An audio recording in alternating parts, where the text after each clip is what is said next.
focus, determination, passion, stamina, and the will to win. The end result, the Ricmotech Sports Car Series.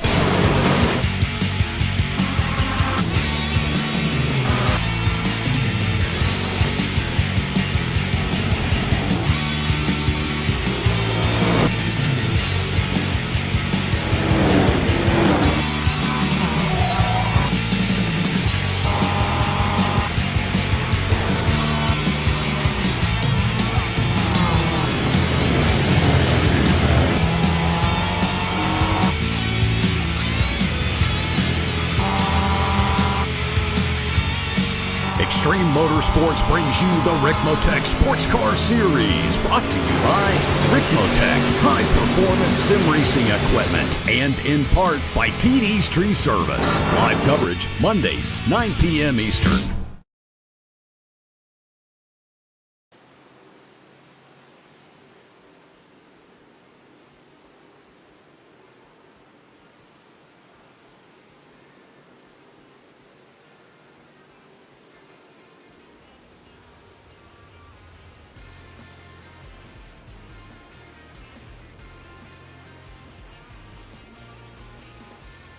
Good morning, everybody. Welcome to Apex Racing TV, and welcome to the heartland of America, and welcome to Watkins Glen International, the boot layout today, where I'll be hosting round 5 of the Extreme Motorsports Ricmotech Sports Car Series, presented to you in part by TD's Tree Service. Well, hello, everybody. I'm Adam Buff. Joining me for this one on the cameras and in the commentary box, it's Alex Simpson, and it's a track that the drivers, and Alex, it's a track that the drivers will know well, and a track that you have quite the affinity with as well.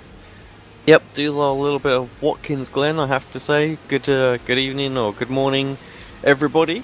Good to be here, as always. Looking forward to this one. Fantastic circuit is Watkins Glen. Classic, we've got the chicane layout, today. So, yeah, it'd be good to see the bus stop in action. Does make overtaking a little bit trickier, as they don't quite get the same run into the carousel as they do, so... but yeah, I'm sure we'll see some great side-by-side action through there, and of course that first sector epically fast as well, all the way through up the hill through the S's. But the cars to be flat out through there, so see a lot of slipstreaming today.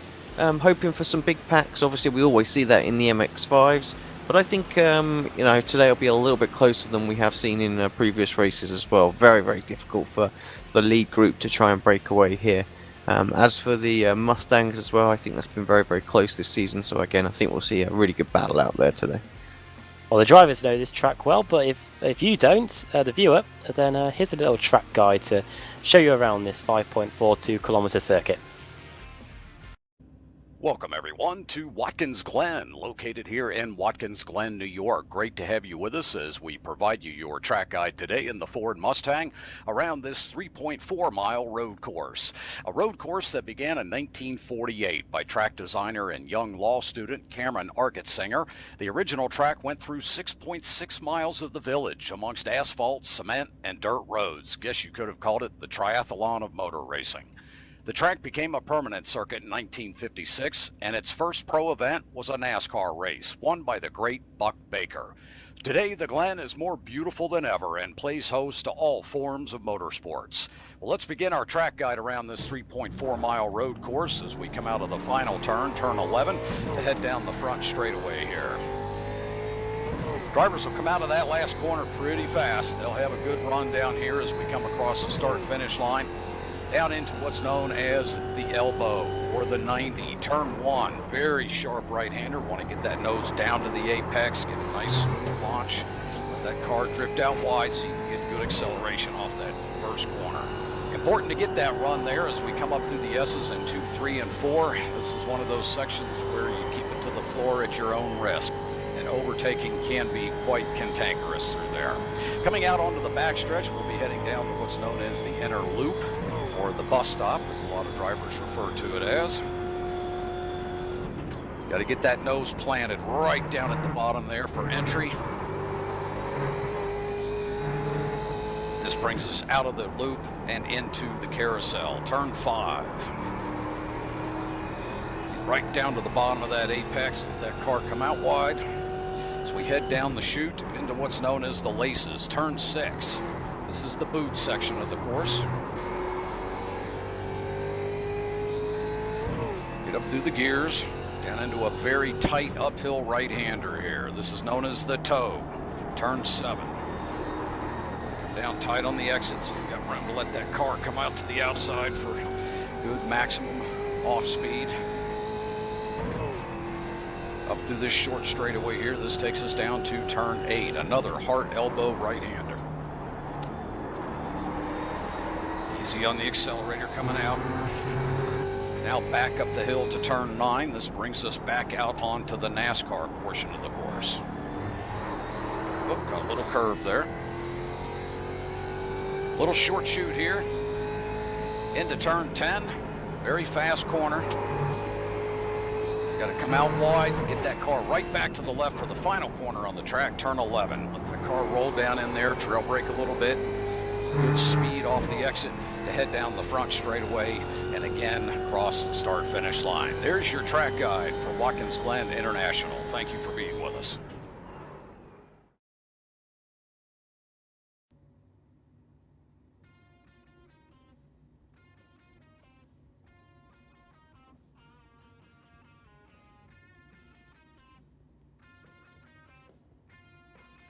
And there you go, a lap of this 5.42 kilometre circuit, 12 corners here at Watkins Glen, and we're going to get set for an hour race. Let's run you through the championship standings then going into this race meeting, the 5th of the season. Pasquale Iannucci on the pole on the top of the championship, I should say, get my words out right. Mikey Graham second, only 1 point behind him. Things are very close between those two. Tyler Shiflett just a little bit behind them in third, but only 8 points off the lead. Tyler Shiflett in third, Mike Dam in fourth. Fifth behind him is a 1 point Stephen Thomas. Jeff Jacobs in sixth. Seventh Clint Vigus. Joint seventh, in fact, with Brandon Whitworth in eighth. Russell Ruddock in ninth, and David Jakes rounding out the top 10. Into the open category in the Ford Mustangs, it's Mike Ruddock leading the way. Mike Monaghan in second. Scott Brooks third. Mike Burgett fourth. Mike Griffith in fifth, with Scott Kennedy sixth. Robert Briss seventh. Raymond Bader Jr. eighth. And Raphael Motta ninth, and Alex Marshall in 10th.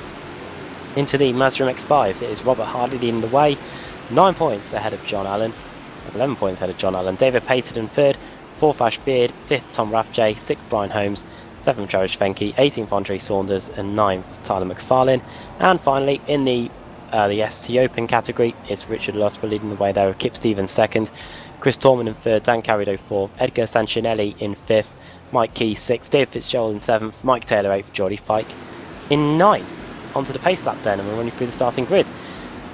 Good, once again, a good time if your name's Mike. Mike Griffith on the pole, Mike Dam second, Mikey Grems in third, Tyler Shiflett fourth, Stephen Thomas fifth, Michael Burgett in sixth, Clint Vigus seventh, eighth Lauren Bateman, ninth Russell Ruddock, 10th Pasquale Iannucci, so the championship leader really having a bad qualifying.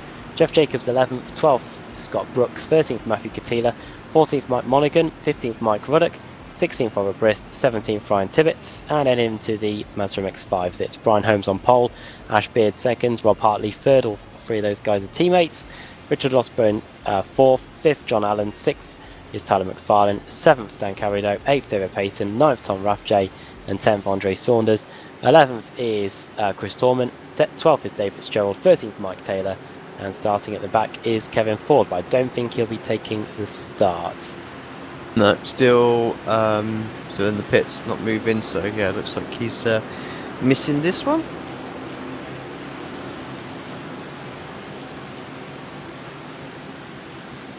Pasquale Iannucci then, Alex, starting all the way outside the top 10, just inside the top 10 I should say, in 10th, not having a good qualifying, and considering he's only just 1 point ahead of Mikey Grems and 8 ahead of Tyler Shiflett, wants to make sure he gets a good start here. Yeah, well, yeah, he's going to need a good start here. The opening lap of Watkins always important. Definitely can make moves pretty early on, so you'll need to do that.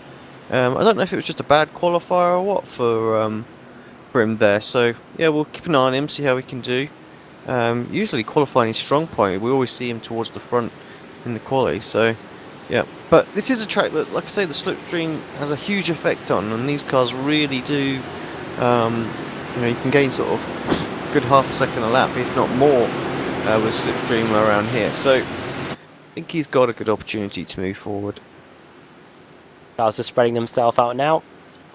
The two classes, the Ford Mustangs and Mazda MX-5s, and in a moment we'll be getting round 5 underway.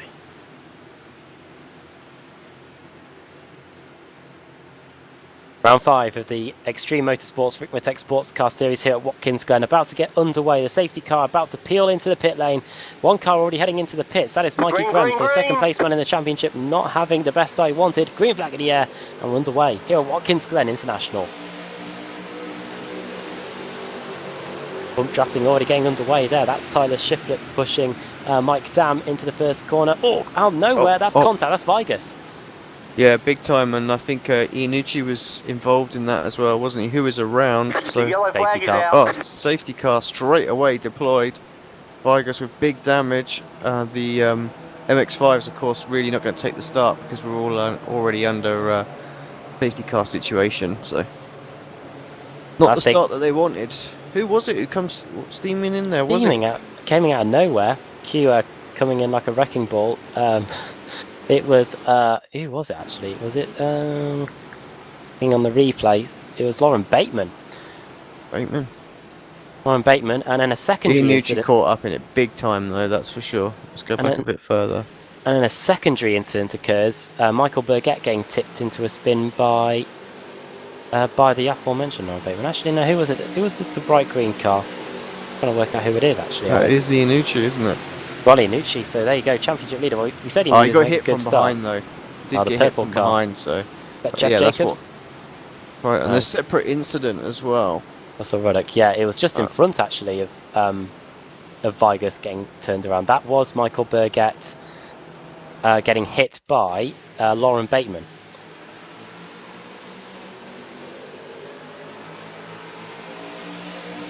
Must have got a bit spooked by the incident happening on his inside, Alex, I think. Yeah, it's unusual to see this, I think. We don't often see sort of scrappy starts in this series. Normally pretty good. Shades of Kevin Harvick and Juan Montoya, I think, there at a turn one. Well, this has ruined the start for the MX-5s a little bit because it will now be a staggered start for these guys now. However, it looks like a bit of an inspired move by Mikey Grems, Alex. I know you're starting at the front, but it means that even though judging by that trip through the pits, he's avoided all of that carnage. Well, yeah, this is it, isn't it? I don't think that was the intention. Yeah, interesting how that one played out. So had a pit stop. I guess that was some sort of penalty, was it, from the previous race carried over? I'll have to ask him at the end if he does make it into the booth. But he's able to regain some sort of track position. One thing that's ended up happening here is that the safety car has picked up the MX-5s. Yeah, unfortunately, because it was thrown so early, and actually Grems is behind the pace car, isn't he, as well? So this could take a little while to sort itself out here, because what's going to happen is the front pack are, of course, gonna go through, and they need to catch the safety car up. So the guys were a little bit rash with throwing the caution there, and of course they hadn't gone by the pit exit. But does this mean that the majority of does this mean going to be a lap down? Yes. So what needs to happen is the admin really needs to get hold of this and just start waving everybody through. So from Mikey Grems onwards, all the MX-5s, they all need waving through so that they can catch up with the rest of the pack, and then the whole pack forms up behind the safety car again. So hopefully at some point the admins start to do that, because otherwise it really is. It's not so bad that the MX-5s, I guess, are separated. They're on their own class, so it's not an issue. But for Mikey Grems, it's much more of a penalty now, because they've effectively given him a 1 lap penalty. So as a minimum, if they just waved Mikey through, I think it wouldn't be such a bad thing. So if it was to stay the way it is now, would the MX-5s be on the tail end of the lead lap if the race was to get going right now? Yeah, exactly. Yeah, because on my towing screen I just realised, yeah, that Brian Holmes and Ash Beard, who are currently the cars just behind the safety car, are being shown as nearly 2 minutes behind the actual leaders of the race, which is, of course, Mike Griffith and Mike Dan. We'll run you through the order anyway. I can't tell if the lights are still on the safety car, so we still are going to get a few more laps of caution here. Mike Griffith leads the way. Mike Dam in second, so that's the same as when they took the green flag. Tyler Shiflett's in third, Stephen Thomas fourth, then Lauren Bateman is in fifth, one of the main beneficiaries. Then Scott Brooks in sixth positions gained, Jeff Jacobs seventh, Mike Ruddock up seven, along with Rob Brist and Ryan Tibbetts. Now it looks like that the MX-5s are slowing down. Yeah, well, I think they're just giving a bit of room, aren't they, like they always do. But Getting if they ready for the restart, but yeah. But if they let these Ford Mustangs through, then they themselves will be a lap down. I'm not too sure. I don't think they're going to let the Mustangs through at this point. It's a tough. It's difficult because obviously we don't see what's going on inside the cars. They're all getting some sort of instructions on what to do out there right now, and we don't really know. So. I think if they were getting ready for the restart, the lights would be out on the safety car, but the lights are still on the iRacing safety car as it goes around the boot section. So here comes some of the Mustangs towards the back of this as well. What are they doing? Are they picking up? Because of course the Mustangs have been told to catch the safety car because they're the leaders. But then they'll be realising that they'll be lapping in a sense. These I know it doesn't really matter for the MX-5s because they're not in the same race as these. No, of course. It'll just mean that they're already a lap down on the actual leaders on the Ford Mustang class. So but then the safety car says you're not allowed to overtake the car in front. But of course, like I say, we've seen all this before because we've been involved in so many series. You know, especially in the BSR, when they throw the safety car on the first lap, and it does this. The only thing you can do to even it out is wave everyone by. Is wave everybody by that hasn't got by. So. Yeah, the admins obviously haven't seen this before, what happens, and now they're sort of scratching their head. So hopefully they're listening to the broadcast and they can just wave Mikey Grimm's through and all of the back markers, all the MX-5s, and then you've got the people who were involved in the accident. If they want to let them through, they can do. Otherwise, those guys are going to be a lap down. So, and we'll have basically just reset the race and away we go once they're all out of the pits. Well, as Alex was saying, we do not see this in the Ricmotech Sports Car Series because it is a well-behaved series. I think in the about 6 months now we've been covering this over 2 seasons. Yeah, here we go. Here come the influx of penalties. Well, penalties, well, maybe waiver rounds. I don't know, but yeah, since we've been covering this, I think we've only had about 3 safety car periods. So yeah, Mikey's through. So yeah, here we go. Like you say, end of line penalties, which I believe puts them a lap down, or we'll wait and see. And what's this for? This is for... These are for all the MX-5s. MX-5s, okay. Yeah, so like I say, it doesn't matter to the MX-5s, does it? They can do that. They'll just drop to the back, they'll be a lap down already, but that won't matter in the least. So, and then all the Mustangs will just come through. We'll reform back up. And Mikey Grems should have been given the waiver round. Yeah, he has. He's away. So. Okay.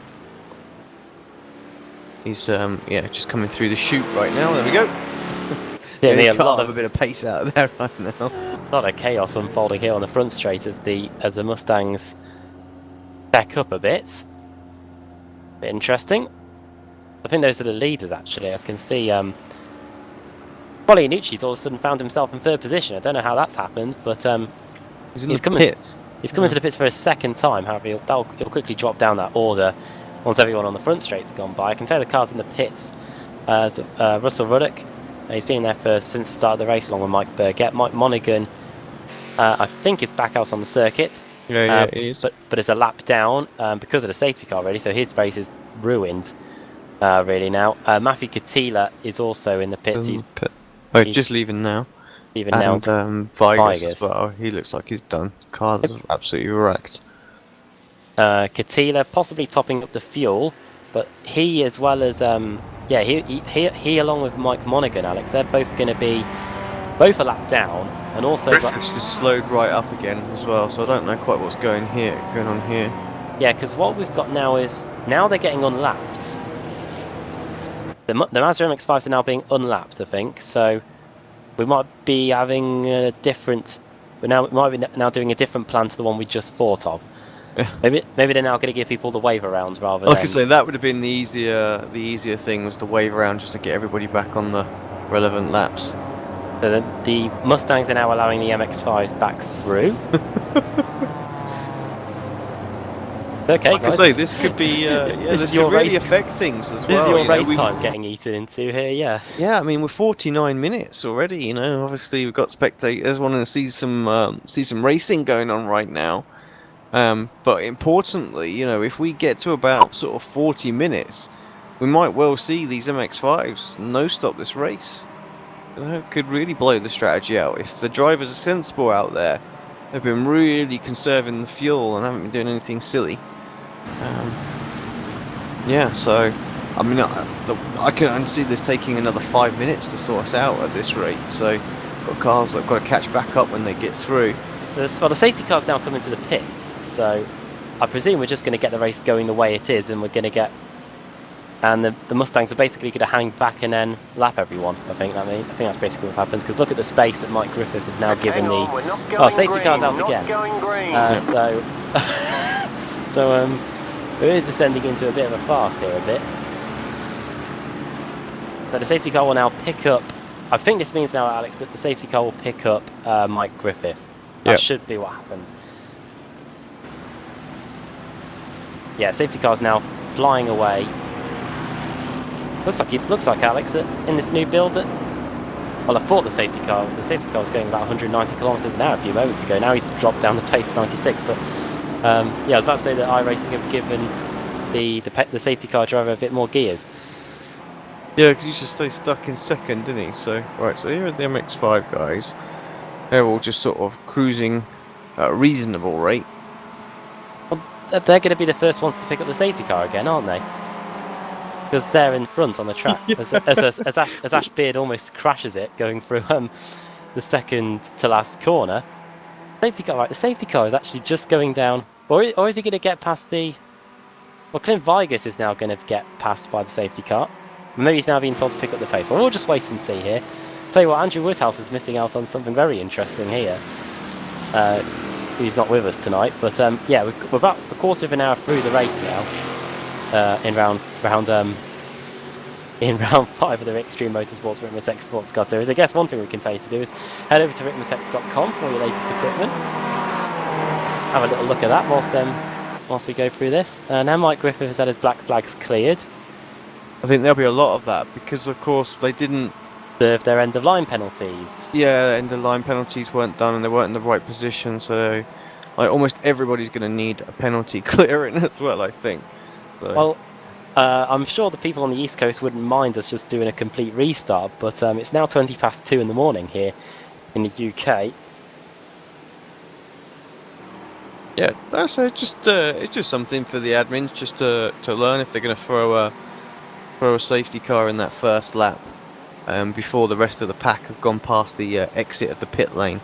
Then you will get this situation. So you've got to be just a little bit patient in throwing that. The track was pretty clear, to be honest. Afterwards, it cleared itself fairly quickly. Or if you do have to throw it straight away, then at least, yeah, like I say, let everybody form up, and then just wave through the cars that got trapped behind. Right then, the first car looks like it's going to get picked up by the safety car is Russell Ruddock. However, that car looks in no fit state to complete 45 minutes of the race. So I think he's probably going to make a trip to the pit lane when he comes around the final corner. The race organisers are just now clearing the black flags for everyone. They've just done it for Mike Griffith. They've just done it now for Clint Vigus as well. Here comes Brian Holmes to come through the final corner and pick up the safety car, wherever it is. It is just on the front straight. There it is. The lights are off it on it as well, so... can't see it coming in quite yet. Yeah, so I think Kevin Ford, while he's clearing the black flags for everyone, might need to put those lights back on the safety car. I think over the line. Then we go. I think it's as much as I like the safety car and having that in there as an option, I definitely feel like the safety car should be a manual thing, you know? I think, can't remember what series we've run that's had a manual safety car. I know we've done one. Of course, now you need a volunteer to sit in the pits and run that car. Well, that'd be a But good yeah, idea, actually. a I lot wouldn't. you can have proper control over it, can't you? And people can just be pushed through on the actual on the radio and things like that. So yeah, Oh, it what makes. does the safety car as a manual thing literally just do one lap circle and then one lap lights out and it comes back in? Well, no. Yeah, somebody sitting there in another car, kind of thing, that acts as Yeah. the safety car. So you just have it as a multi-class.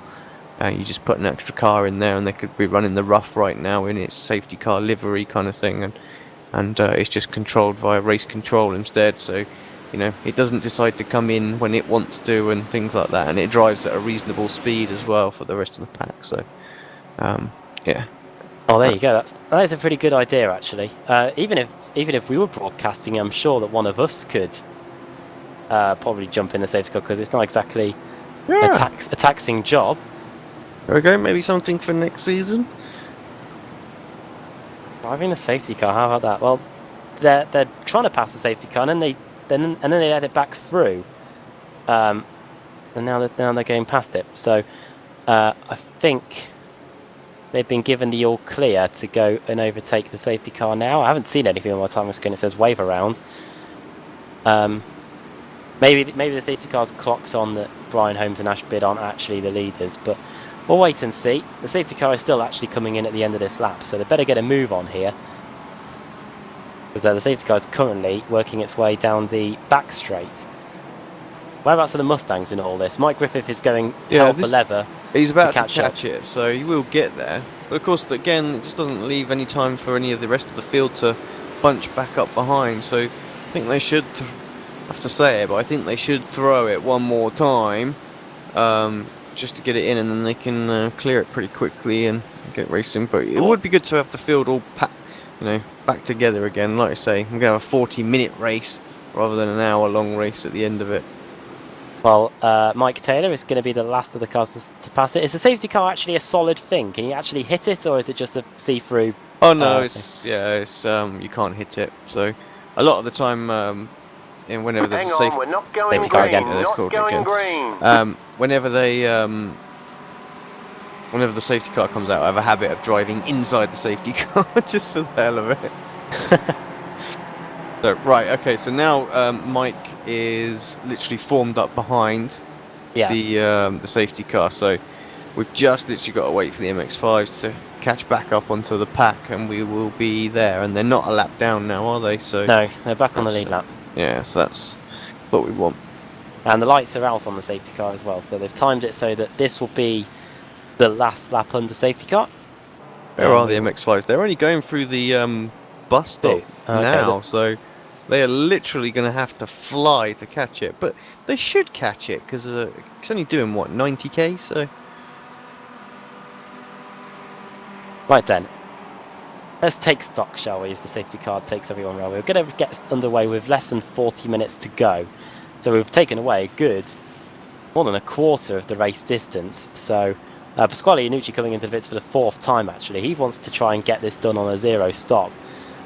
Which will be interesting to see now, because we do have that as an option, both to, well, definitely not to the Mustangs, because everyone else has stayed out. Maybe actually to the Mustangs. Maybe just a bit short, Alex?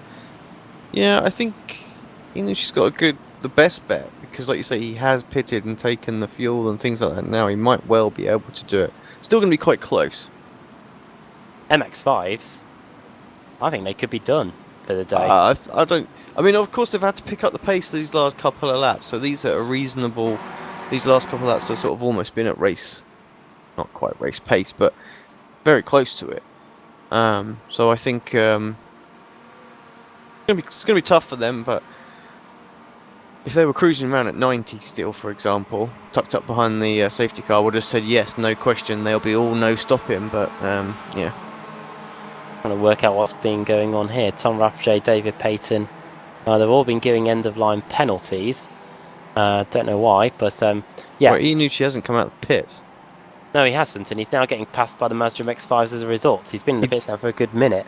He did have a lot of damage, didn't he? Because he was involved in that collision, so maybe he just hasn't been able to get the car where he wants it, and he's trying to get some more repairs done and try and catch up with the. There he goes again. So yeah, perhaps just trying to get some repairs. And I'm going to see if he can catch up the pack before the safety car comes in, and maybe, just maybe, do something. Let's remind ourselves then, the safety car has come out after a collision at the first corner involving our championship leader Pasquale Iannucci, and we've been on the safety car for some time now due to just trying to work out what positions everyone is in, and now we are all getting set to go for the first restart of the day, and it is Mike Griffith and Mike Dam at the front of the order. Both started on the front row of the grid. Tyler Schiffler in third, Stephen Thomas fourth, Lauren Bateman in fifth position, with Mikey Grems, the man currently sitting second in the championship, 1 point behind Pasquale Iannucci, sitting in 11th position. For the final corner they go. Safety car goes into the pit lane. Green flag, And the green flag's in the air. We're back underway at the Glen. Here we go then. A restart for us here at Watkins Glen. A lot more spaced out this time. Fewer cars. No side by side. Clean through turn one. Last thing we needed was a recap of what just happened. But all good at the start. Well, you can see a bit too wide in the background as Mike Burgett and Ryan Tibbetts try to go wheel to wheel through the S's. Oh, that's understeering a bit wide there. Safety car out again. What's happened here? I don't know. Maybe, I think they're still having issues with the MX-5s, you know.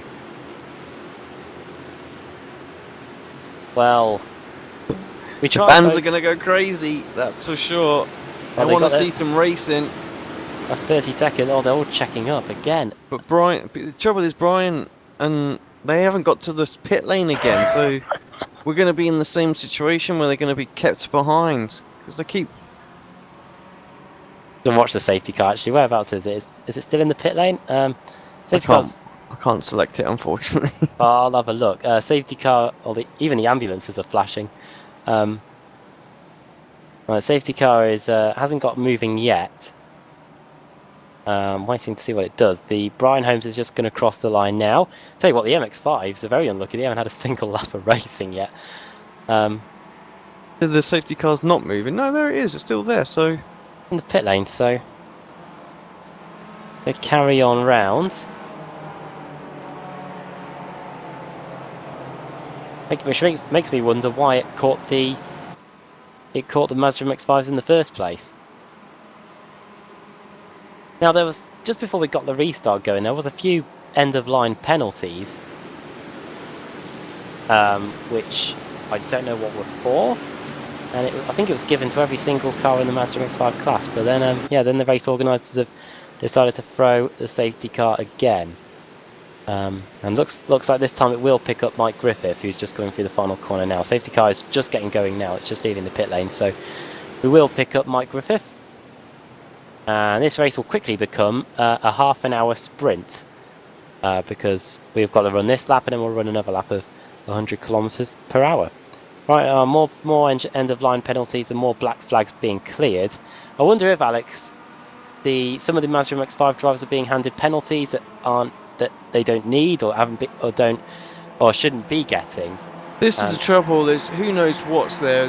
We've probably, like you say, we've probably got people being thrown penalties by the system and things like that now that the admins are trying to have to clear, and if they're at race pace they can't do it because they get limited amount of laps to do that. So it's all sorts of problem. More fuel for the idea of having a manual safety car driver. The system wouldn't do any of that. You can just tell the drivers how to line up and everything. So watching the V8 supercars, nothing like having an actual race director booming in your ear. If anyone's ever watched this that. is the thing as well, because obviously everybody is with this series. Those that are watching from the outside may not realise is that it's absolutely mandatory that you're in the series TeamSpeak as well, so you can be fed all the information from the from the race officials. So they're already geared up for that, so they can just pop into there and just say, right guys, you know, we're under safety car, maintaining position, no overtaking. We'll check the order as per, you know, sort of a screenshot that we've got now, and you know, we can get formed up quite quickly. In that situation, what we had, you know, they can quite easily just sort of go to the MX-5s, you know, go by the safety car as well, and we'll catch up. We'll wait for the other car kind of thing, you know, the leader of the other class, the Mustangs that was through. So it just gives you a lot more flexibility. But you know, like I say, they're already geared up with it with the TeamSpeak. So Well, they've all formed up behind the safety car now. We should be getting going in 1.5 laps time, which will be lap 11 of the race. And so the safety car definitely earning his wage today, going around this Watkins Glen circuit. And we might have led the most laps so far. Oh dear, yeah, he probably has. To be fair, in fact, Brian Holmes has actually got some laps leading the race probably as they go around the final part of the boot section. Yeah, here come the MX-5s as well. So they're not too far behind. But this time, I think they can just leave it. Hopefully, they should all have their black flags cleared now, which is what the organisers were trying to do during this safety car period. So what have we seen so far? We've seen a first corner collision, and we've seen and once the restart got underway, we saw the Mustangs at least go through the S's, and then the safety car was called again. Over the line then, lap 10, and the lights do indeed go out on top of the safety car. Well, all this safety car time allows us to tell you that tomorrow, or today, in the UK anyway, we've got the restart of the Formula Renault Championship. That's at Mount Panorama Bathurst, where we were incidentally in the Ricmotech Sports Car Series the other week for a 90-minute race, a good one there. Hopefully we see some good racing in the Formula Renaults. Looks like Pasquale Iannucci just getting past all the MX-5 cars now, so he's now should be trying to get up to the rear of the Mustangs. Thursday is the BSR-TC. I don't know whether we have the Porsche Cup running in the same night anymore. Oh, I'm not sure actually on that one. I know there were plans for it to move to a weekend slot. But yeah, we'll wait and see. That'll be on Thursday night. The series heading 2 as he loads up the schedule on his Google Chrome. Yes, I'll see the schedule. Other web browsers are available, of course. Yeah, other web browsers available. I could reel them off for you. Montreal in Canada, the time of the Canadian Grand Prix, which happened at the weekend. Then we head to Le Mans, which is a track that me and Alex will be sick to death of in a few weeks. Speaking of which, we haven't really mentioned it. Well, the three of us, me, Alex and Andrew, took part in the iRacing 24 Hours of Le Mans at the weekend. Wasn't too bad, really, was it, Alex? I think. Yeah, it was good. It was a good fun race. So I think the main thing for us really, wasn't it? We got to the end of the race after having what was about 15 minutes of damage, very early on. So yeah, put us quite a way down, and then somebody decided to bump draft us down the Mulsanne straight, which didn't end very well either. Straight into the wall. So thanks for that. I'm glad I wasn't awake for that. Otherwise, I would have been going absolutely mental. I was not a best pleased bunny, I tell you. At the time, I was like, "What are you doing? Don't do this!" I knew exactly what was going to happen, but of course, we were so much faster per lap that I didn't want to get re-overtaken because we were going into sort of Indy, and I knew at that point I would pull away. So, but of course, yeah. With the straight line speed damage that we had, it was a nightmare. So, but yeah, a good fun race anyway. I think just enjoying it for what it was, It showed how tough it was, really. It definitely took the life out of me after that. After the 24 hours was finished. Yeah, I'm still recovering from it now. So, doing the 2 AM broadcast probably not the most sensible ideas, but here we are. Well, with a half an hour race now, because that is literally all we're going to have coming through the final sort of sector.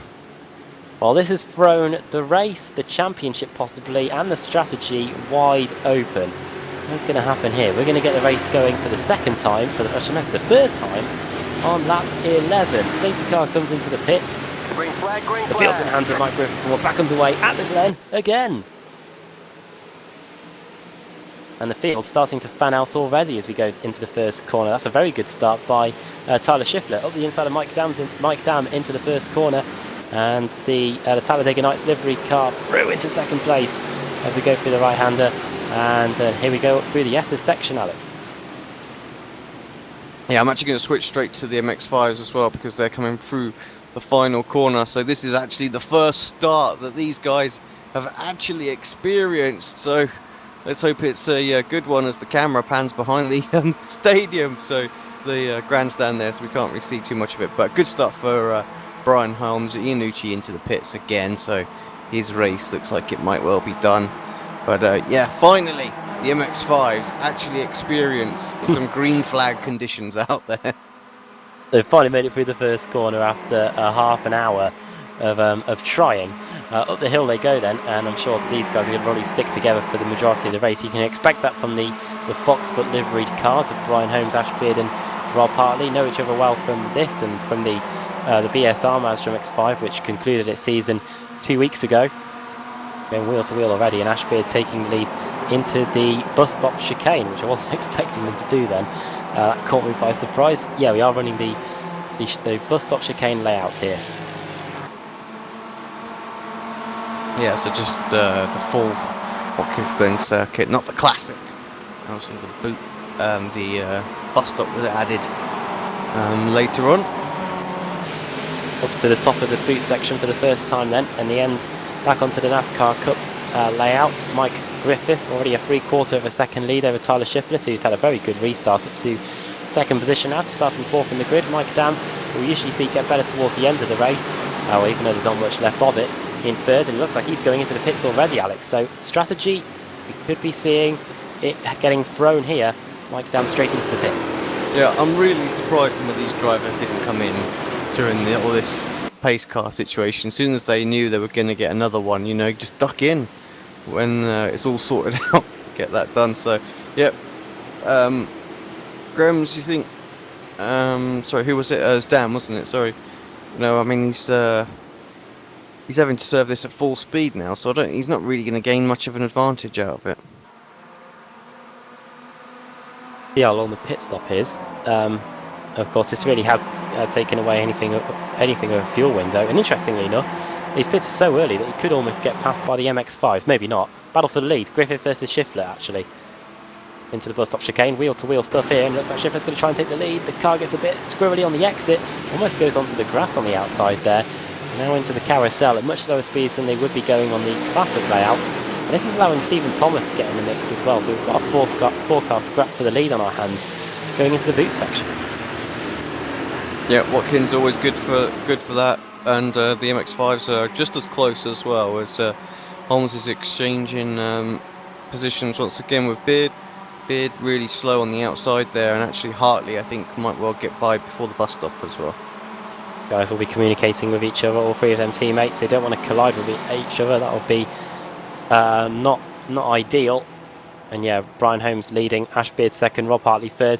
They have gained quite a few positions, it might say on your screen, but they are still in the same positions as where they started in class. It's just due to the retirements in the Ford Mustangs, which has helped them get up the order a little bit. Well, let's just take stock of that as well, really, because it's took out half the grid of the Mustangs as well. So yeah. We've got people really circulating around there, but still out on the track, but they're really in a bad situation, a few laps down, so everyone from sort of 24th place down, I'll bring up the tower so you guys can have a quick look at it. They're all really struggling, so damaged cars and whatnot. Schiffler into the pits. The man from second position was fighting for the lead. He now comes into the pit lane to do his mandatory pit stop. 13.5 was incidentally the time done by Mike Dam on the previous lap. And yeah, the cars are back on the track after the first corner mayhem. Mike Burgetts, Russell Ruddock, Clint Vigas, big names here. Mike Monaghan and Matthew Catila. Pasquale Iannucci also back on the circuit. He's on the lead lap though, so should be able to negotiate the MX-5s. Maybe even find himself up in the midfield of the Mustangs actually, because he hasn't. He served all his pit stops safety car period, Yep. and Rob Brist as well. Yeah, we'll see on that one. It's interesting one. Oh, Jeff Jacobs is having a good little battle right here with Scott Brooks. So, you see them going at it. Who's also there? That's Mikey Grems, who... he's had a pit stop, remember? First driver to pit. Oh no, Grems had to serve something, didn't he, on the first lap? Do you remember? He pitted before the race started for the first time, didn't he? It was just a drive-through as well, I think, because... Made absolute sense for him to do that as well, because he missed all the carnage, didn't he? So, yeah, worked out in his favour. He's only 2.8 seconds behind, so any penalty that you had literally got wiped out straight away there, so... Interesting indeed, yeah, so 2 cars in the Ford Mustangs pitting already. I think we may not see pit stops in the Mazda MX-5s. We'll wait and see on that one. But yeah, 10 Ford Mustangs remain after what transpired in the first corner. We'll see if any more come into the pits on this lap, but at the moment it's Griffith leading Stephen Thomas. Thomas fastest lap of the race on that last lap, 2:05.1. Lauren Bateman in third, fourth Jeff Jacobs, fifth Scott Brooks, sixth Mikey Grems working his way back through the field. Ryan Tibbetts, biggest mover through the field in the Mustangs, up 10 positions, and Ruddock in 8th, 9th Mike Dam, and 10th Tyler Schiffler. Both those two drivers already making pit stops during the race. No one coming through this time, so it looks like these Mustangs are going to try and stretch the fuel as long as they can. Yeah, now what I'm not 100% sure, and I haven't got the rule book to hand, is it mandatory to take a pit stop at full speed, so not under caution or anything like that? Because none of the MX-5s come in at all, and now we're starting to see drivers in that class make pit stops as well. So maybe they know something we don't know there, and that might be why we're starting to see them all making stops now, when it would have made more sense to have done it, one lap before the green flag came out. Ashbeard going into the final corner in the lead of the Mazda MX-5s. To start the next lap, he leads Brian Holmes. Rob Hartley is in third. Those 3 drivers really commanding things at the moment. 3 wide in the background as Dave Payton, John Allen and Dan Carrido battle over positions. You can see Clint Vigas is just in front of those 3, working his way back through the field after getting taken out in the first corner. Yeah, Vigas 2 laps down as well. Someone running wide as well there in the background. I think that was sort of... That was Carrido, I think. Yeah, I think so. Battling with Andre Saunders and Tom Rathjay. Robert Brist, another of those cars a lap down, working his way through the Mazda MX-5 order. Well, he's not lap down, he's on the lead lap, but he's had his pit stop as well, so I don't know quite why he was so far back. Yeah, Brist is on the lead lap. Iannucci is also on the lead lap, I should also say, as well as Katila Monaghan, as those Mazda MX-5s get a bit close there. Going through the bus stop chicane, that's Rathjay and Saunders, and Carrido as well, going into the carousel. And this is a battle over 7th, 8th and 9th in class. One of the fastest tracks you can really go to in the Ford Mustangs, and one where you get to see the drivers properly commit themselves going into all the corners in these Mazda MX-5s. Alex, the car sliding around quite a bit through these fast corners. Yeah, gotta love a bit of Watkins. Like I said, a lot of camber in the circuit really helps you take a little bit more speed than what you would normally, so can pull a bit more G through there. So a lot of fun to drive. Up the hill go the Mustangs again, just trying to see if anyone else has pitted out of those guys. No, they haven't. So Mike Sam and Tyler Schiffler really rolling the dice in terms of the strategy here with 21 minutes to go in the race. We'll see if any of the other guys try and come in. Maybe they've realised that they might just be able to eke out the fuel to the end of the race. I doubt these Mustangs have got anything in terms of fuel mixture settings in the car. It looks like they'll be having to do the old lift and coast during this race. Yeah, all really quite quick stops as well, so I'm assuming that they've not taken any tyres. Yeah. Just fuel that they possibly need to fill the tank up. I don't know on that front there, or maybe yeah, certainly not going to be the other way around. So yeah, we'll have to wait and see how this is going to work out. Maybe just a splash a dash for people like Griffiths and Thomas at the end, just to get them the fuel they need to get across the line if they're going to be like a lap or two short, you know? get back in on the lead in the Ford, not the Ford Mustangs, in the Mercer MX-5s. Here comes Brian Holmes to try and get past Ash Beard. These two being teammates, they will try and control matters. You can see they have to get on the brakes into the bus stop chicane, the right, left, and left, right. That's me. Yep. So they go into the carousel. Thank you.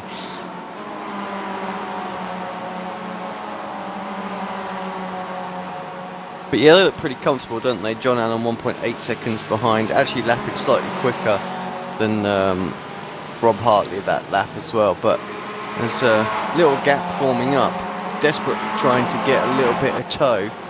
Needs really Peyton and Losper to work with him a little bit, see if they can get closer and just sort of exchange positions on the straight without holding each other up. Use that draft. Looked at it so many times in terms of road cycling. These guys are breakaway pack at the front.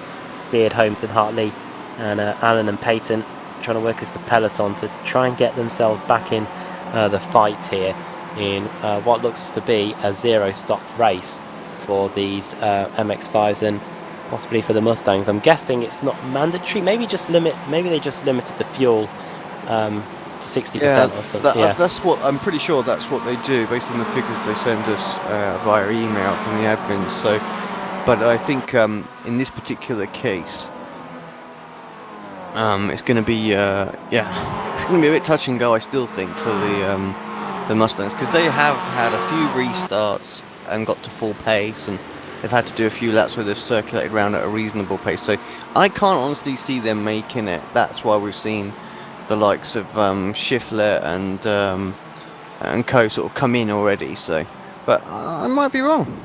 well, I've chosen the MX-5 for this session because I haven't bought the Mustang, and the fuel limit for that is 41%.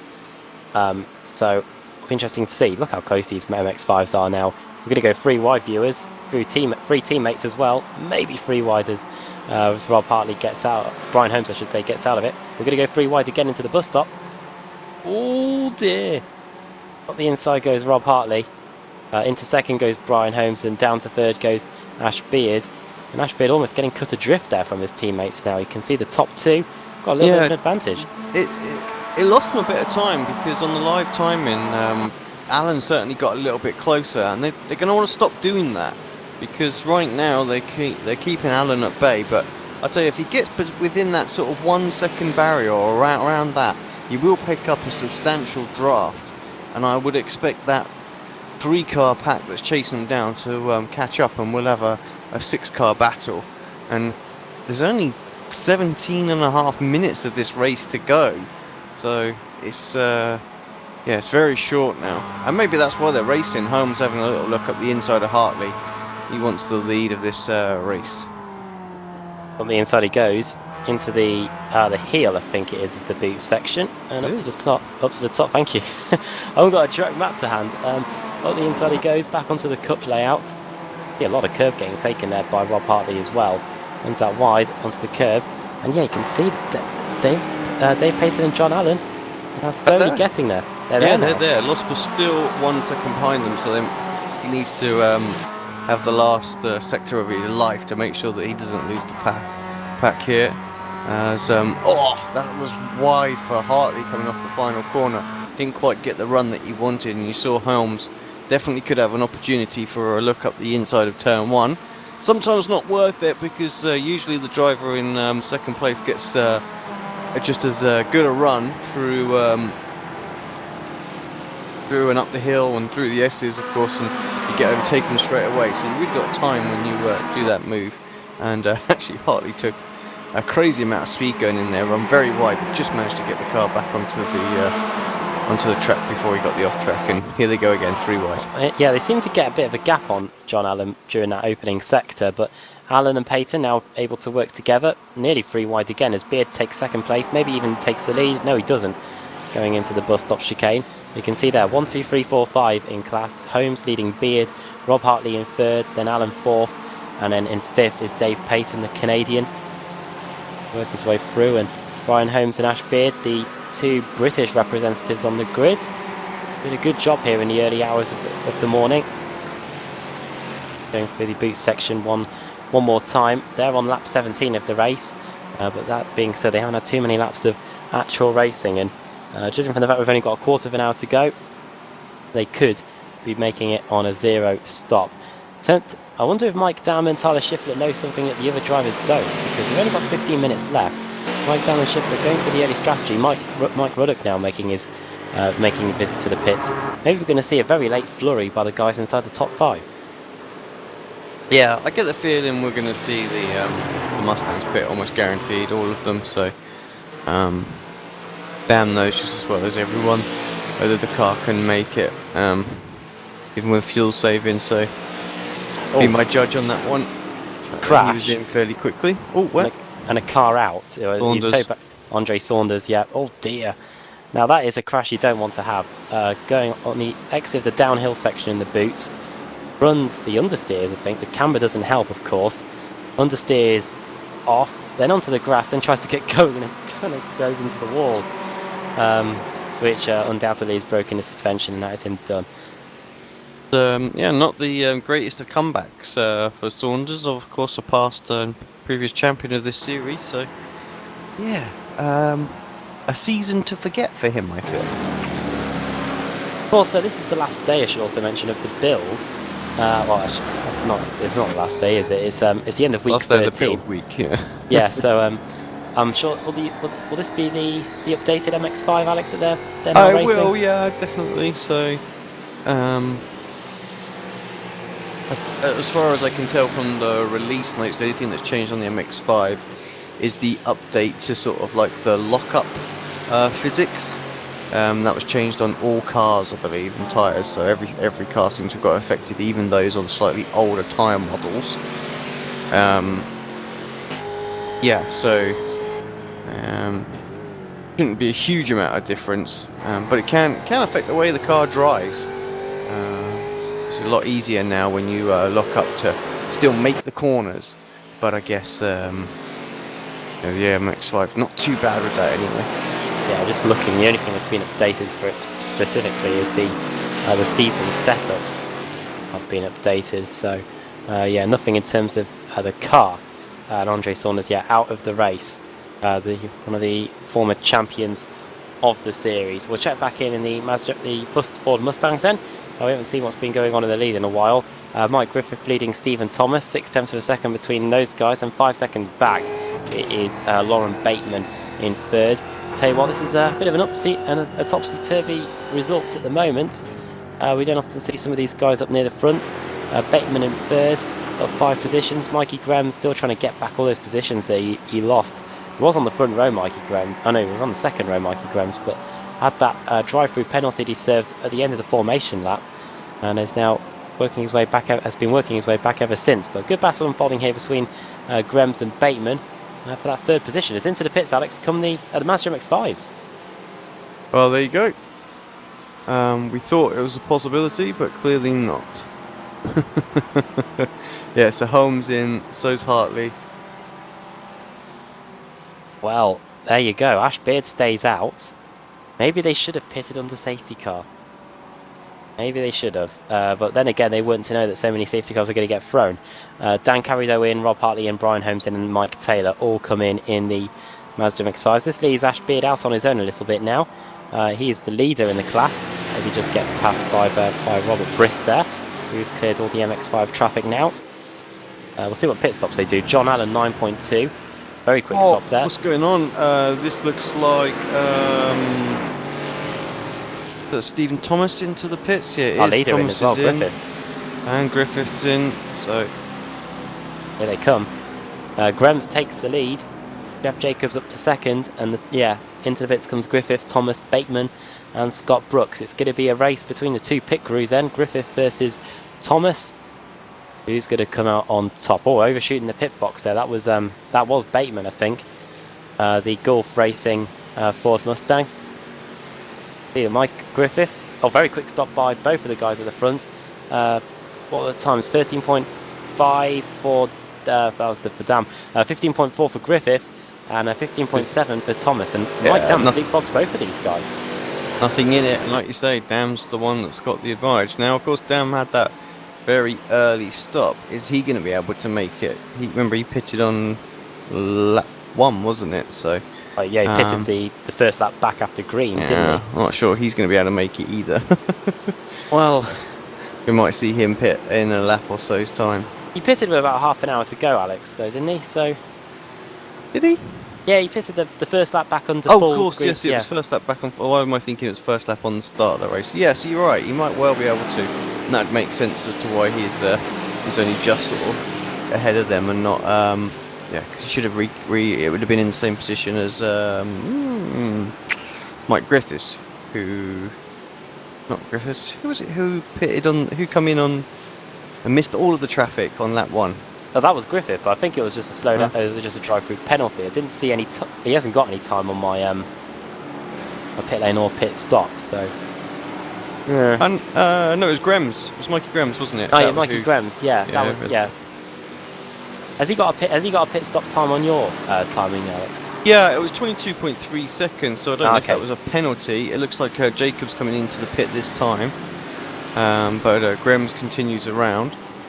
Well, this is turning into an inspired decision by Mikey. Well, not my. Yeah, maybe a bit of an inspired decision. Maybe a bit of luck unfolding here. But with 9 minutes to go, he is leading the race. So as Alex was saying, he did pit before the race got underway properly. You know, the green flag at the start of lap 1.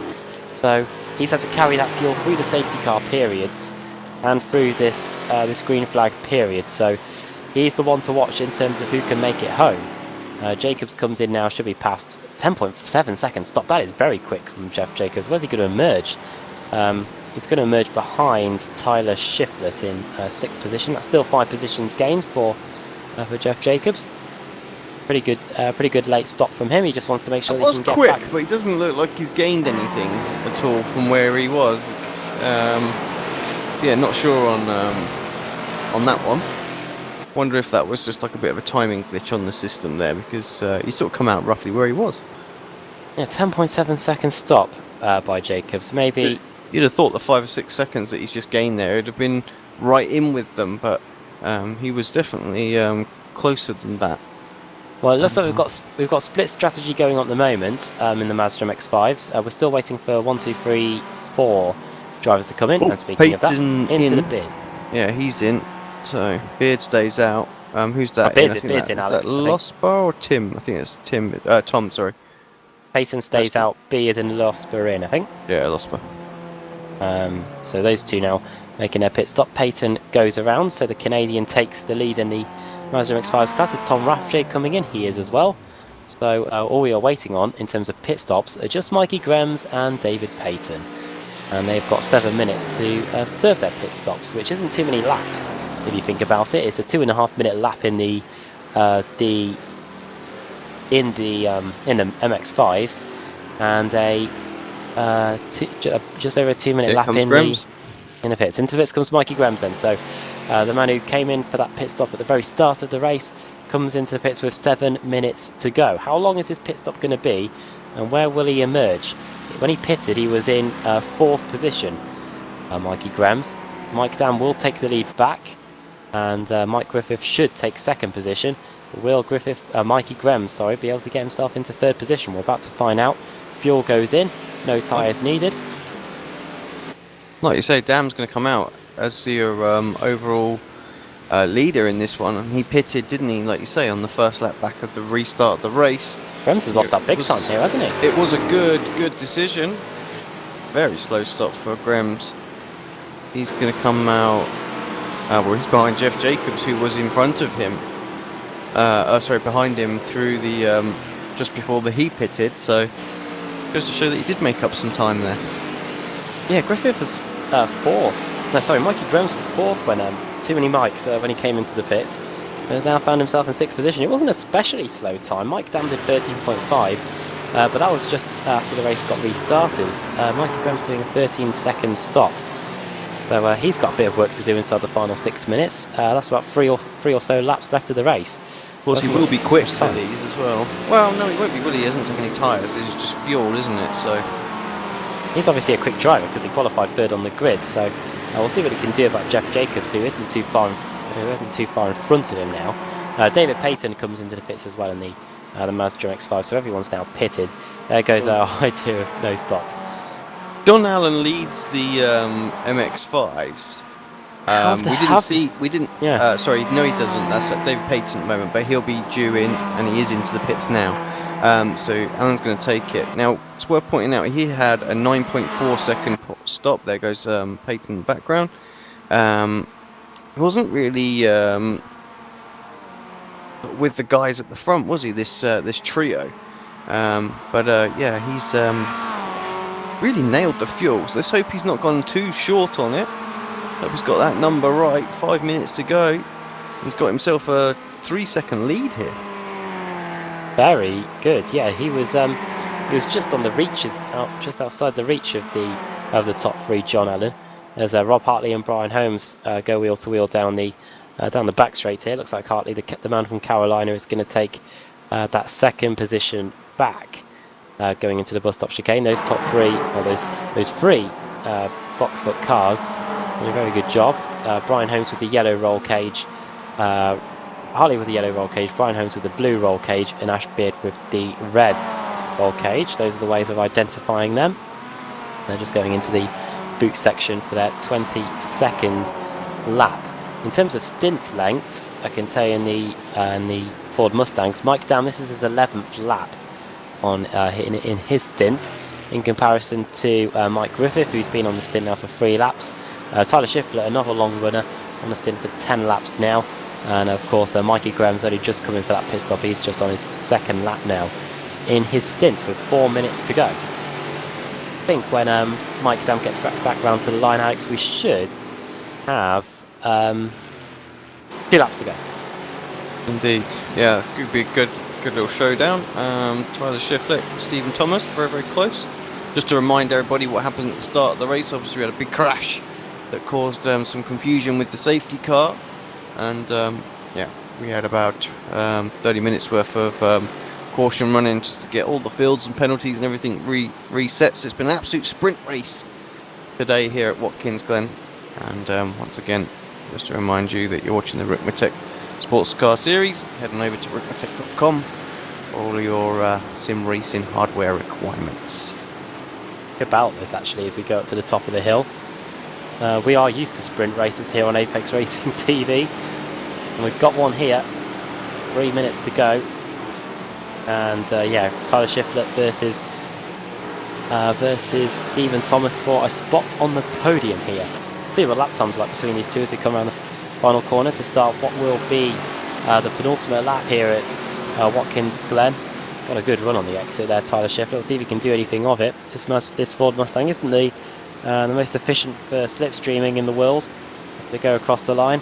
Thomas 206 dead, 205.7 for Tyler Schiffler. So those 3 attempts has allowed him to close back in. And now going through the S's, if he gets a good run, could get that position into the bus stop chicane. He needs to really get alongside if he wants to get the move done into that corner. Yeah, I still think he's got a good opportunity here. Very close. Get the overspeed, definitely going to have the opportunity to get side by side. Might have to go the long way around. Indeed, he's going to be forced to do that. Oh, there's an MX-5 there. It's not what he wanted, and this both scramble to get the braking done. Just in the background, Mikey Grahams was able to get past Jeff Jacobs, so Grahams up into 5th position now, continuing that fight back after he might a somewhat get to slow these pit guys stop. as well. Looking at the lap time, not really. Sort of, they're all thereabouts the same. So, but with them battling now, we might well get there. Oh, and this is the MX-5 of Dan Carrido that they're trying to get by here. yeah, I thought for a minute he was just going to get in the way, but Schiffler's able to get the move done. Back onto the tail of Thomas. Now, last lap, just checking for the Mazda MX-5s again. 210.3 for John Allen, 209.5. So that was nearly a whole second getting taken out of Allen there by the trio of MX-5s of Hartley, Holmes, and Beard. They're just coming across the line now to start their penultimate lap. What are the lap times like? Allen does a 210.6. What do the cars behind do? 209.9 for Oh, what's this Griffith. going on? I'm hearing collision somewhere. It's Griffith. Mike Griffith, who was second, towed back to the pits, and the man who was second is out. with 2 laps to go. Let's have a look. Going through the final pass of the boot, runs out wide, gets on that curb and spins around into the Armco. Thankfully, no one hits him. Like you say, just got the line all wrong. Hits the wall hard. Do that battle going on behind as well. Oh. Yeah, he checked up and then realised that he got towed anyway, whoever that was. I think that was Mikey Grems. But yeah, this has allowed Stephen Thomas now up to 2nd, Tyler Shiflett up to 3rd. What are the lines that John Allen's taking? I don't know if we just saw that, but yeah, he's using all parts of the circuit to keep himself in front of these very ominous looking Foxfoot cars. Shiflett up into 2nd, Alex. Yep, good for Shiflett, and obviously Thomas 3rd. Obviously the Grems has meant that this is sort of opened it up. They're both definitely guaranteed a podium, although Jeff Jacobs not too far behind, as he was able to get back past Grems. So yeah, Dan, where is he? Good call on the strategy, really. You have to say he got out of that little battle, didn't he? Wasn't held up at all. He was able just to run at his own pace. We have the white flag has come out, so this is the final lap of the race. Tell you what, once Mike Dam's crossed the line to win the race, we are in for a barnstorm of a final lap in the Mazda X5s. Absolutely. They've got one more lap to go. Allen is under the cosh now, as Holmes, Hartley and Beard, well, they're there. Mike Dam. One more lap to go. Jacobs and Grems are battling out. Looks like Jacobs has got the move redone. So Jacobs back into 4th, but Mike Dam is just coming through the penultimate corner here. Well, he started 2nd on the grid, but rolled the dice with the strategy once we finally got the race back underway after half an hour of safety cars. Well, through the final corner he comes, and Mike Dam is going to take the victory here at Watkins Glen International. The man 4th in the championship, really keeps his championship hopes alive with the win here. 2nd for Tyler Shiflett, 3rd for Stephen Thomas. That is a late race overtake. Shiflett takes 2nd, 3rd for Thomas, 4th for Mikey Grems, and 5th for Jeff Jacobs. In fact, the other way around, 4th for Jeff Jacobs. Here it is. Sorry, Adam, I'm going to cut you off. There's Holmes for the lead into the chicane. Allen's trying to hold it there. He can't quite do it.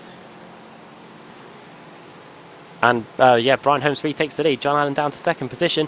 Has he got anything to fight back with? Of course, he had a much quicker pit stop, so he might be a little bit concerned about the fuel that he's got to get home. And now it's the turn of Rob Hartley to try and get the 2nd position going into the into the boot section for the final time. It's looking a little bit like Allen maybe just gone too extreme with the fuel. He's had to conserve big time these last couple of laps, and that's what's allowed him to close in at 2nd a lap. Running on his own earlier on, he was able to catch these guys up. So just gone a bit too tight. We'll see if he coughs and splutters across the start-finish line, but it looks like Hartley's the man who's more likely to make the move into 2nd place than Allen going for the lead. Few corners to go then. Oh, Allen closing back up under braking. That might not go too well, because here comes Rob Hartley as a result. He might lunge it up the inside into the final section of the boot, but Allen has that inside line covered, so there's not too many more overtaking opportunities for the yellow roll cage Foxfoot car. Oh, Allen! Dear me, that was very close to disaster there, and that might cost him 2nd position as a result. Allen makes sure that Rob Hartley cannot get up the inside into that penultimate corner. It looks like that Brian Holmes is on his way to victory here in the Mazda MX-5s. Just one corner to go, this 90-degree right-hander.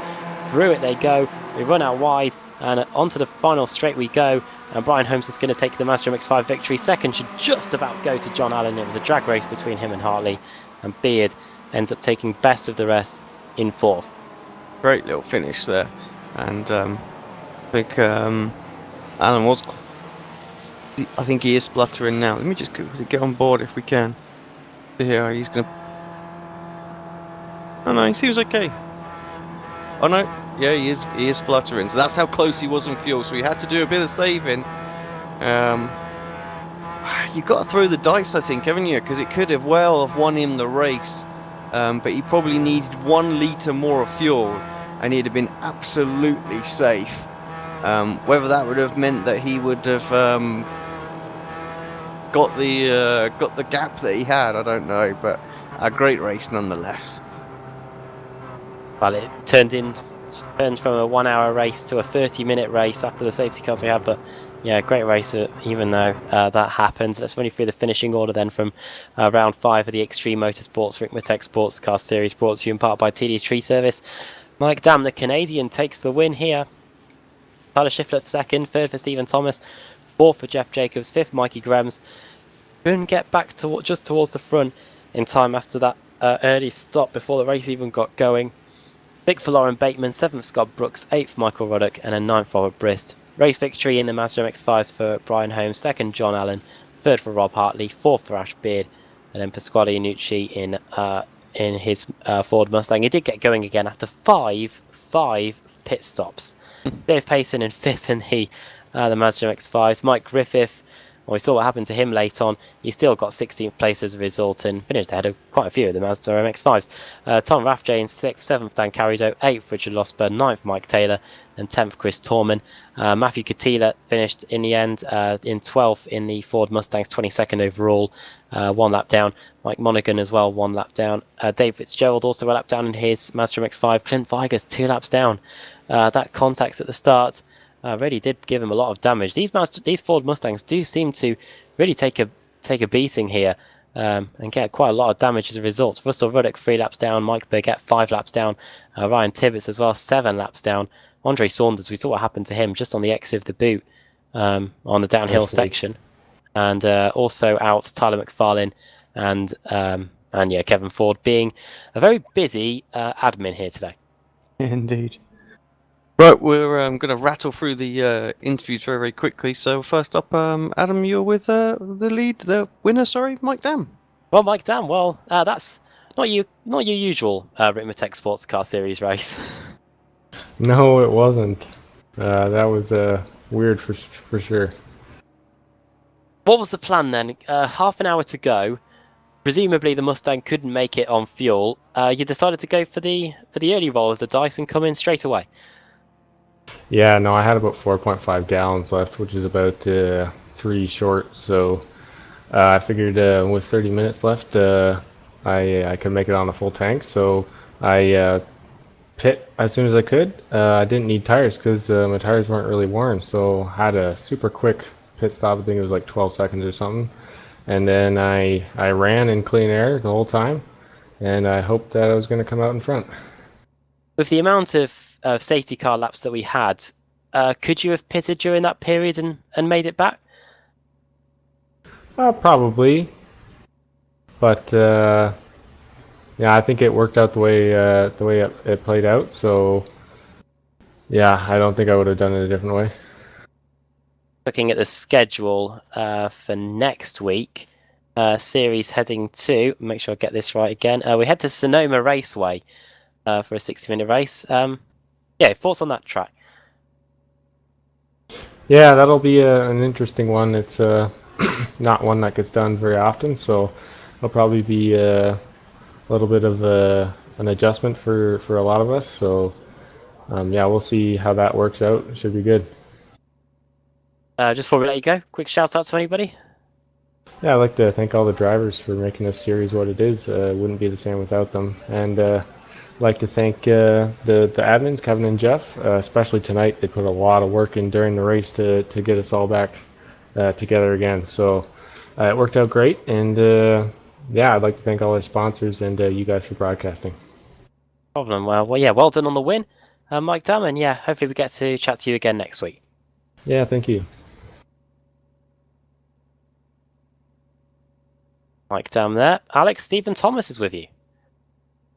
Stephen, welcome to booth. Congratulations. Great little finale to that race there. Obviously, yeah, a little sprint race today. So just tell us about it from your point of view. Yeah, I think everybody was didn't quite know what to do after the yellow came out. There's a bunch of different strategies all happening really quickly. So it was yeah, it was a little confusing. I had to work through it, but it was all in all, it was pretty good.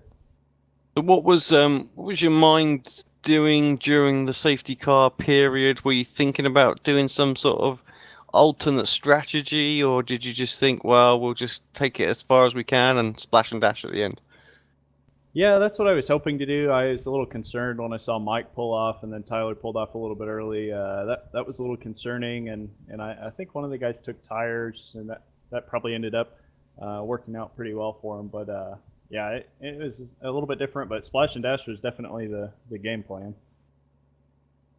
And just sort of, I mean, we couldn't really experience the full Watkins for what it was. I mean, like I say, it was a bit of a sprint race rather than a sort of an hour-long endurance. And I would have expected to see some epic battles out there tonight. There were still some great ones. But yeah, Watkins, such a fantastic circuit. Yeah, shame to see it reduced to a 30-minute race. Yeah, normally we'd see everybody kind of getting into a rhythm, and you see a lot better closer racing. But there at the end, you just kind of wait for the last lap and then get after it. That was kind of what happened. We are rattling through these tonight, so I'm just going to give you the mic and give us a quick shout out for all of your sponsors. Yeah, we appreciate Ricmotech and TD Tree Service for what they do. Of course, you guys every week doing the broadcast, and then yeah, the rest of the racers, Kevin and Jeff, for putting it on, and that's about it. Appreciate all you guys. Awesome stuff, Steve. Cheers, mate. You have a good one, and yeah, we'll catch you next week. You too. Have a good night. On to Tyler Schiffler, who now joins us. Second position late on, and yeah, what were your thoughts on the race, Tyler? Well, it was interesting to say the least. I can't even imagine what it was like for you guys in the broadcast booth commentating for 30 minutes while we were under caution. But it was unfortunate. You know, there's a wreck in the beginning. That happens. It's racing. So we moved on. To be honest, it threw me for a loop because once we got green, I was so used to riding under caution for so long. It took me a while to get back into race mode. And I saw Mike Dan pit really early on, and it made me think he was doing strategy. You know, obviously was. So I pitted the lap after him, but I think he did fuel only. I did tires and fuel. So he got out. He had about 3 seconds on me, I think, and I just couldn't close the gap.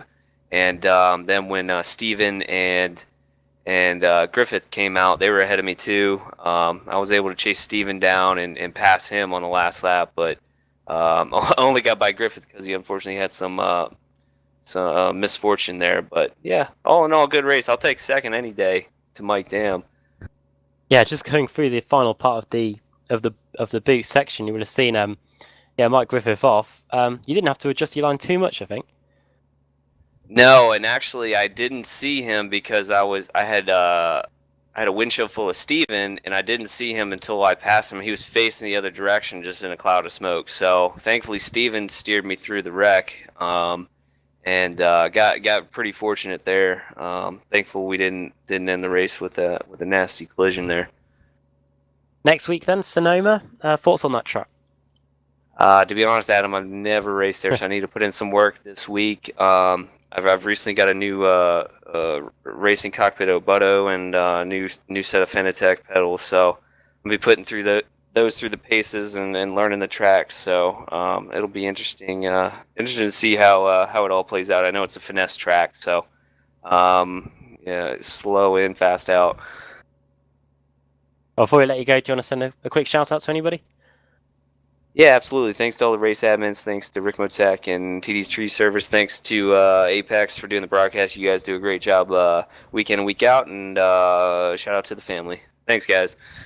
Right, well done on the second place, Tyler. Thanks for talking to us. Thanks, Adam. And finally, Alex, you've got John Allen, our runner-up in the Mazda MX-5s. Yeah, John, welcome to the booth. Congratulations on second. One more litre of fuel, I sense, and the victory would have been yours. Well, maybe. I wasn't exactly saving. I had a fair amount of hardware issues this week with the change in the iRacing season, and also just a soft regular Windows update, and they happened on the same day. And I lost my 3 screens. I was running on one last night and couldn't really practice, so I just got 3 screens operational about 20 minutes before the race, and the resolution was all off. So there were some challenges, and I thought I had enough fuel, honestly, and I wasn't really saving. I just didn't have a good setup because I had no practice time. And then it just so happened that I sputtered crossing the line, but it didn't cost me second. I don't think I had anything for Brian. I was driving hard. I just had no setup. No, you were quick in the first stint though, and actually managed to close those guys down. I know they were having a bit of a battle, and What sort of? I know the draft can make quite a big difference in this car. How far back do you have to be before you start to pick that up?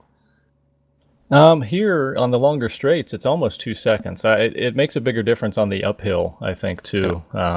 You can hang on to the tail a little bit longer, and I did manage to run them down a little bit early, but I think that again, in terms of setup, the setup was okay early, but no one took tires because of the yellows. At least I didn't, and it was a setup that was not kind to long tire life, so that I got slower and slower. Well, I mean, still, it was a pretty thrilling finish to that one. You managed to hold on to second. It became sort of a bit of a defensive final stint. But yeah, a lot of fun and good to get in and amongst that little trio that seems to be working together week in, week out at the moment. Yeah, someone's got to break those guys up. I was hoping desperately for the white flag about one lap earlier. It might have been a different story. Well, it's Sonoma up next week. I would think that would be quite a nice little circuit to drive in the MX-5. I mean, quite technical. I'm not quite sure which layout it is that you guys are going to be doing at the moment, off the top of my head. But yeah, I think any layout really. It's going to be a good fun one in that car. Yeah, I do. I love all the setups at that track, or all the layouts, excuse me. But unfortunately, I won't be with you guys next week. Oh. So it'll be a good show, I'm sure, and I'll miss it. It is a favorite track of mine, but I'll be off running Road America in my real car, and then Watkins Glen the weekend after. But I should be back the day after that for whatever's 2 weeks from now. So it's going to be a busy couple weeks. Well, that sounds like a bit more fun to me. So yeah, have fun there, and then yeah, we'll, like you say, we'll catch you then. Before we let you go, then any quick shout outs? Yeah. I mean, it's by now everyone knows. I'm not sure. You guys had some challenges on the broadcast tonight, obviously with the yellow, and can't wait to watch it back. I'm sure you guys didn't disappoint. It's a pressure to put you under with no warning. So thanks for doing that, and thanks to all the guys for keeping their cool while we sorted it out. And on to next week. Awesome. Thanks, mate. I will, have fun racing the real car, and yeah, we'll catch you when you're back. Cheers, guys. There you go. Those are the main protagonists from today's Watkins Glen. Alex, final thoughts? It was half an hour sprint, and there's still plenty for us to look at, and a little bit of strategy as well. Yeah, exactly. I mean, it was something different in the end. I was gutted that we didn't have the hour race. I think, the strategy that would have played out for the hour race and the fun of Watkins would have made for a really exciting full-on 1 hour. But nonetheless, once the admins got hold of what was going on there, got everyone sorted out, it opened up some different strategy options, which, we had fun trying to guess what was going on there. We didn't know whether they could make it, they couldn't make it, or what was going to go on. So in the end, everybody still had to have a pit stop, but it was just splash and dash, no tyres for the most part. So yeah, a lot of fun indeed. Yeah, I'm looking forward to seeing Sonoma really next week. Yeah, should be a good one. Yeah, Sonoma next week on the calendar. Well, that pretty much wraps everything up here from here at Watkins Glen. Later today is the Formula Renaults. That's getting underway at Bathurst. 4 races there at 8 p.m. British Summer Time.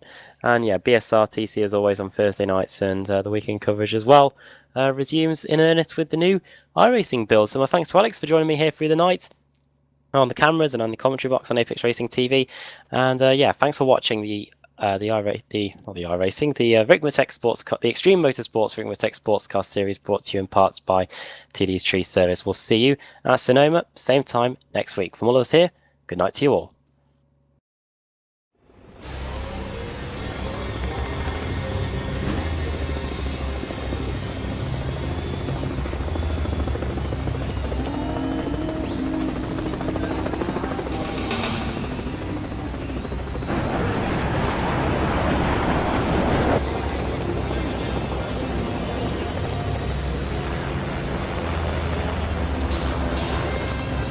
Focus, determination, passion, stamina, and the will to win. The end result, the Ricmotech Sports Car Series.